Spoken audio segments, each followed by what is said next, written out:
Hey everybody, welcome back. Let's just start with the basics. And I think that there's a lot going on. We're seeing rotation for sure. We're going to go through one of the major sector rotations today. Some of the names, we're rotating through some of the big mega caps. We're going to have to go through that as well, and what's coming up down the pike and what happened with earnings. There's a lot going on here. Let's just start with the beginning of this control bar. So we all know that I like control bars, and why? Because they're in control. And this bar right here has really just kind of given us our pattern for the past 2 weeks. Every time we try to break out above it, we seem to regress right back to it and then hold that level, and then we just get right back over, right? So we want to continue to monitor that bar and make sure that we are closing under it. Now, the first thing is with what happened here on Friday, November 7th, and if we do the simplest things, we can see that movement come all the way down.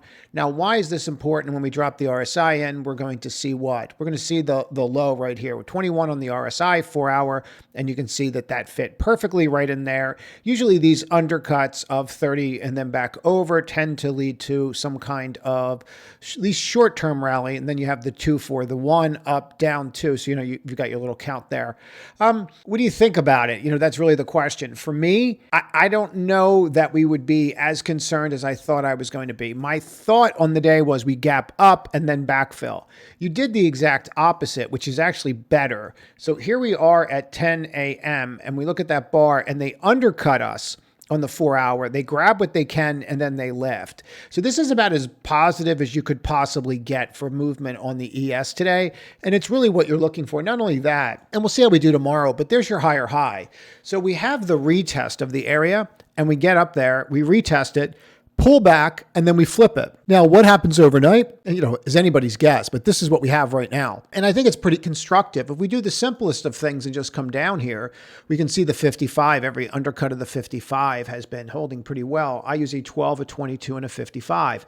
You should use what you're comfortable with. And I think that this is super important to get. Once again, you still have some pretty big hurdles here, but if we close all this off, drop it down like it's hot, and then just open this up, and then what we're going to do is just drop a VWAP right at the peak. And when we go and take a look at that VWAP at the peak, you're going to notice a couple things. You were fighting with this before. And actually, you know what? Let's clean that off. What we'll do is we'll drop it here so you have it exact on where it is.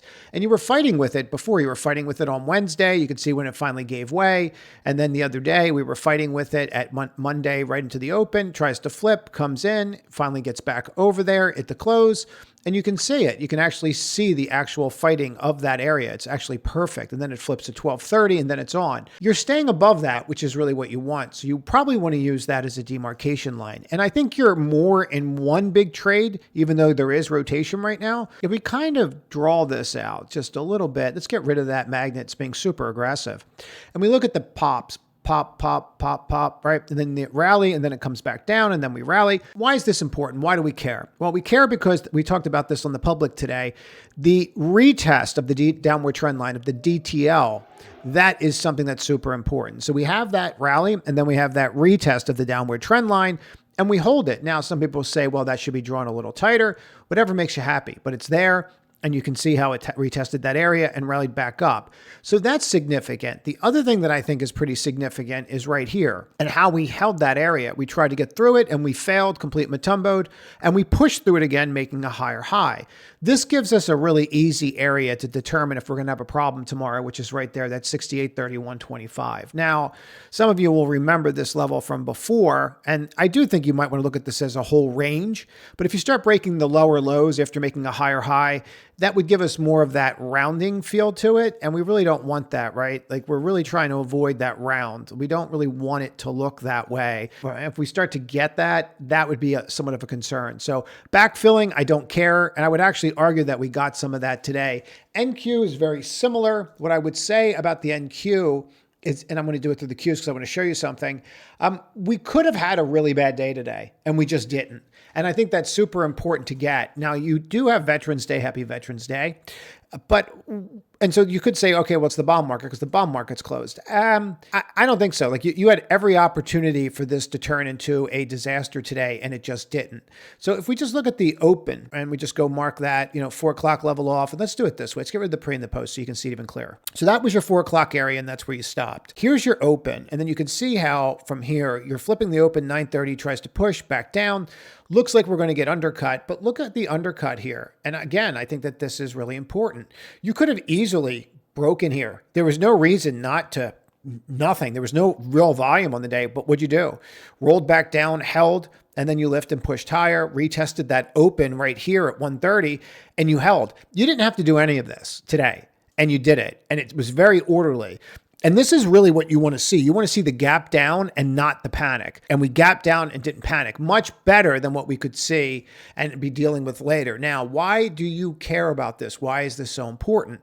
Because when you start looking at the RSI in the 4-hour, we're not fully oversold on the 4-hour. So you could say that, hey, we have to wash out. Now, if we get to the hourly, yeah, you're completely washed out when we lift it up. What we really want to be cognizant of here, if we just go back to the bear chart before we get into some of these names, is I think you have some big levels. And before we get to where I think the biggest level is, if we just take the peak once again, you look at that peak VWAP, and this is when I like to use VWAP when there's a lot of pain. So you can put VWAPs everywhere and you can have a problem. As I like to say, you could VWAP all over yourself, but there's a time and a place. I think it's here. I think it's when you have the most pain, the people up here like, oh, I got to get in. Oh, we've all been there. And then all of a sudden, wham, you get Matumboed. And so then if you can get even, and you'll stay even, and you are still at that level. So I don't think you're out of it, but it does give us a range. And I like the fact that it gives us a range. So it's really giving you this area in here and saying, hey, I'm between the peak VWAP and the low of Friday VWAP. So you're kind of wedged in between 615 to 621.66, something like that. And I'd pay attention to this. I think that there's a lot of value in understanding that you have a VWAP pinch going on here. And you're not even, I don't believe that's even a 1% move between the two. Let's measure it out. Yeah, it's just exactly 1%, which that's a pretty tight range. So you're going to figure out tomorrow which way you're going to go. You're not, I'd be surprised if you stay in there tomorrow. You're either going to wind up lifting or you're going to wind up cracking it. And we'll find out tomorrow.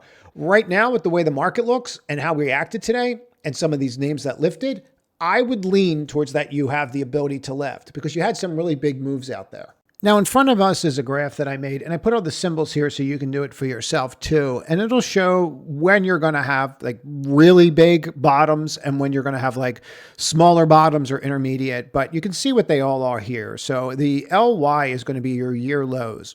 And you can see how when these things spike up, and I have it set up here on a percentage basis, but you can make it a regular basis too. It doesn't really matter. And that I did that by just clicking on that wheel. People always ask how I did that. You can index it to 100. You can look at it however you want to look at it. You can make it logarithmic, whatever you think is the easiest way for you to view it, right? That's up to you. But let's just go back and we can look at this, and I think it's just cleaner to do it this way and just keep it a numeric. And then what we're seeing is when we look at something like this is that it's really the years that really give us that peak. So if I go here and go, okay, if we drop it here and then we go back to this level, we'll note that October 30th or 31st, we did really get that kind of blow off here on the yearly. And if we go back and look at those spots, here you are in the 10th, we would note that October 10th was another one that you really kind of put those bottoms in. So if you really look at this, even September 2nd, you put that bottom in on the, if you go look at the index. So when you go through these levels, you'll see it. These areas tend to mark bottoms June 16th, May 22nd.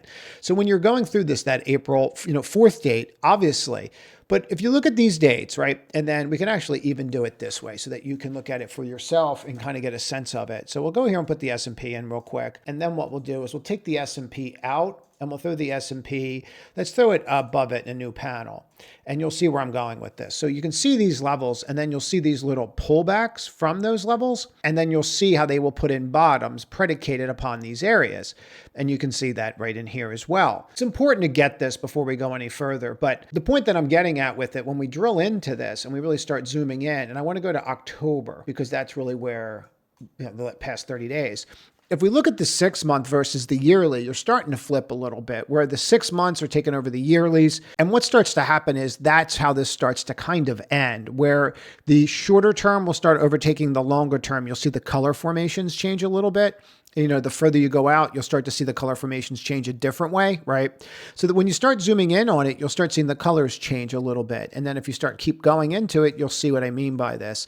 And that gives us an understanding of what we're looking at. So when these start kind of flipping, that does tend to put in a bottom. You're not going to have yearly lows at the highs and be putting in a bottom. It usually has that kind of flip associated with it. And you can go through this through time and kind of get a sense of it. And you'll see it here as well, where you'll start to see these flip, even though that this is peaked. People will always say, oh, well, this peaked on the 4th, but how would you know that that's what it is? It tends to really work more when you start seeing the flips of the more shorter term ones during those periods of time.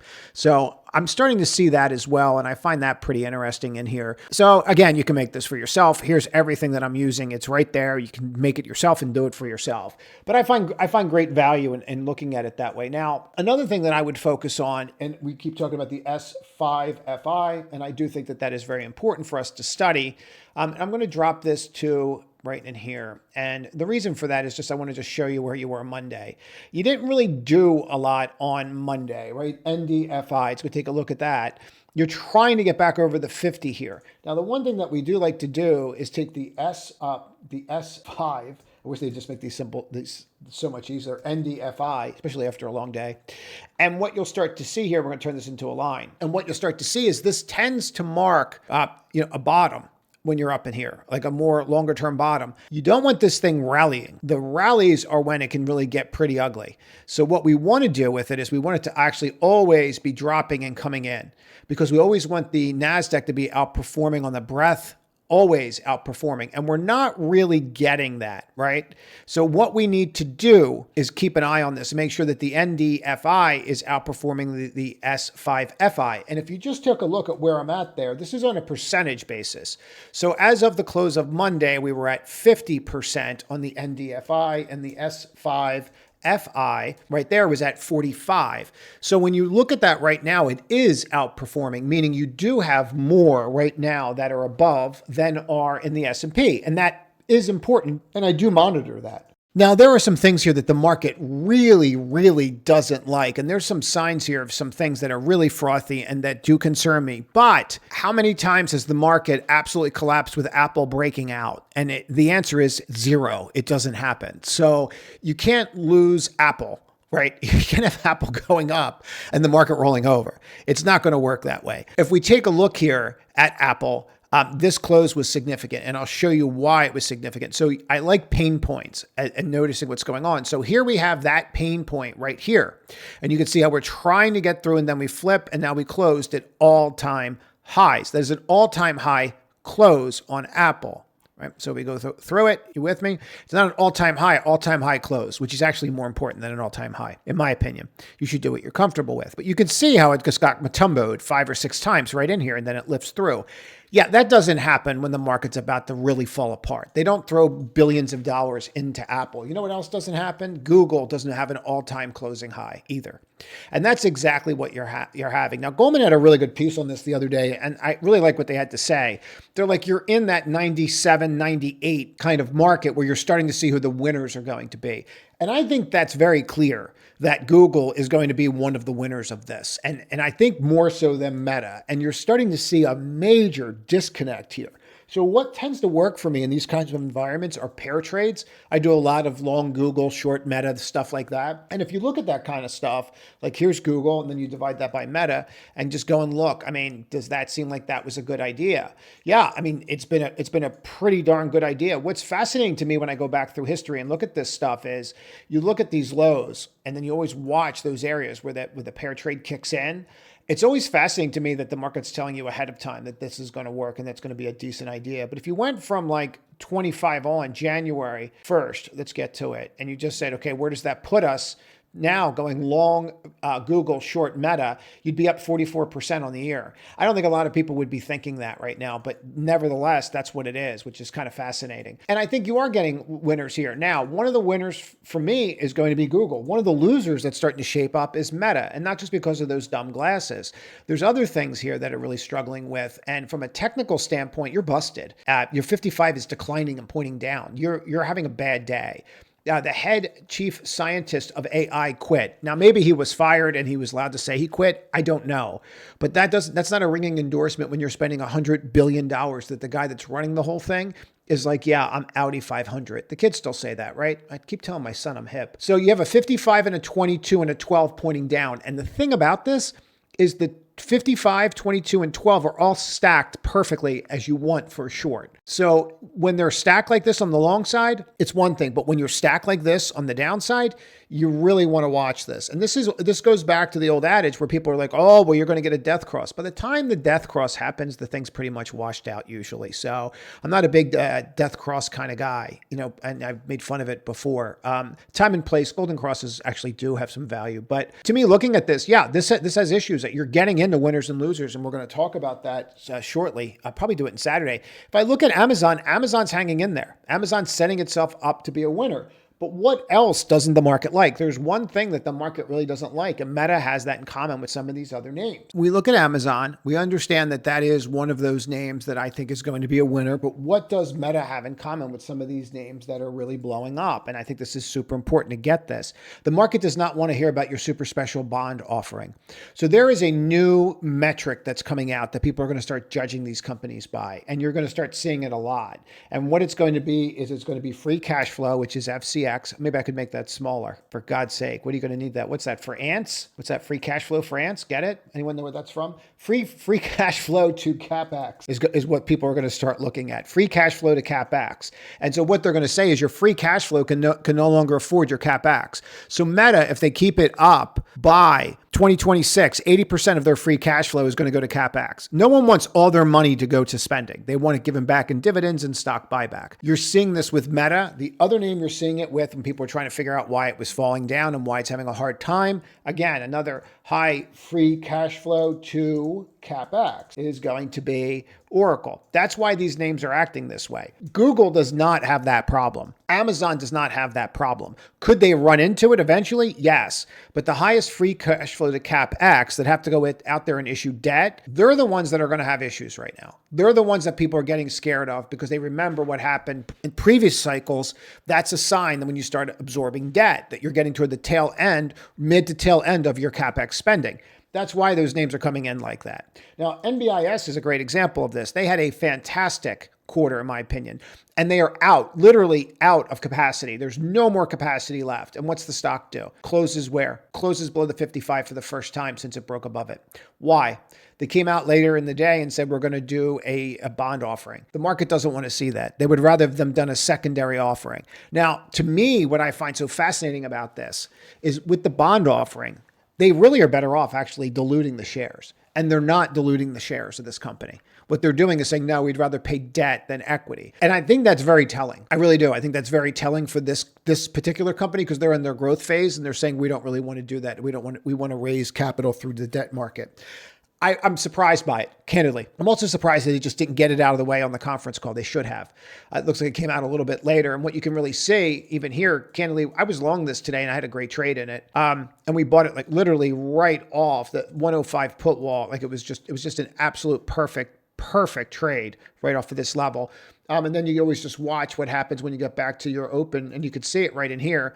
We got that hard reject. And then I actually put that out there in the room. I'll show you the trade where we put it in a moment here as I'm doing this, because it's important to understand this. You know what? This is a great example of what a soft reject looks like and a hard reject looks like. This would be a really good time to go over this actually. And you might want to watch this a couple of times. I can actually do a whole video on this, but what I'm saying is there's a huge difference between a hard reject and a soft reject. So you get back to that open. These are the timestamps.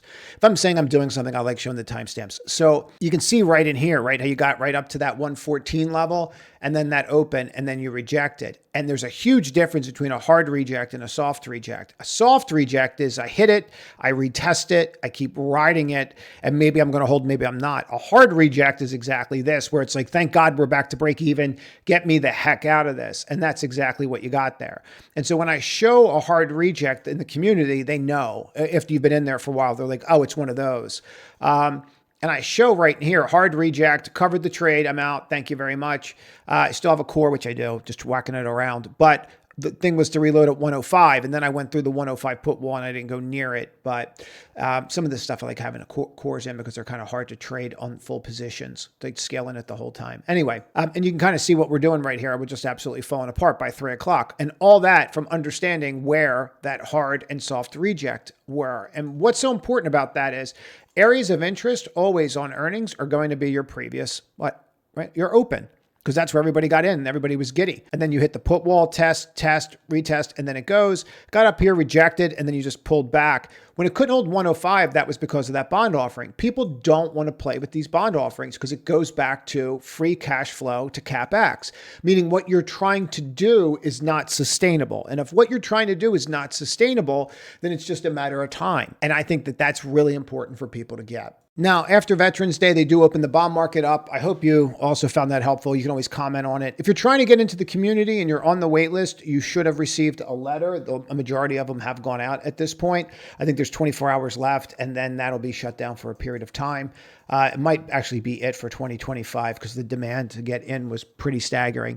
I did start looking at software names today. Software did outperform. If you go and take a look at the cloud today, I thought this was super interesting. Cloud versus SOX. Super interesting how this acted today. And then the standout to me was the XBI. And frankly, I think what people are looking for is anything to invest in that has decent earnings, that they don't have to deal with any of the nonsense that we're dealing with between the government, between tariffs. And if somebody was going to ask you what's been the best performing sector since October, right now it's the XBI, which is absolutely crazy. It's not software, it's not semis, it's biotech. Biotech's actually breaking out. And if you drop this down to a 1 from a 5 and we start taking a look at this and go to November, you can see this even clearer. I mean, it's not even a question. From November, you're still down about 4% on the SOX. The cloud's about flat, and XBI is breaking out at up about 5.5%.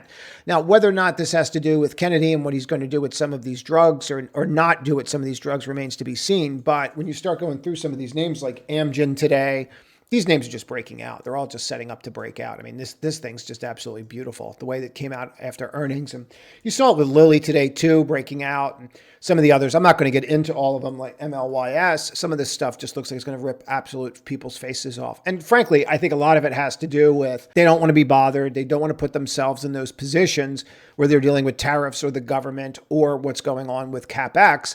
And they're looking for that next sector. And as long as interest rates come in, biotech does tend to do well. Now, this evening, and I know this one's a little long, but there was a lot to go over today. I try to keep these shorter. OKLO's down, and I just want to go over this. There's no earnings. There's no revenue. For God's sake. I mean, it makes 0 sense. Like 0 cents why that would go up or down for any reason that has anything to do with earnings. I do think that they are being picky on earnings. I thought RKLB was actually really good.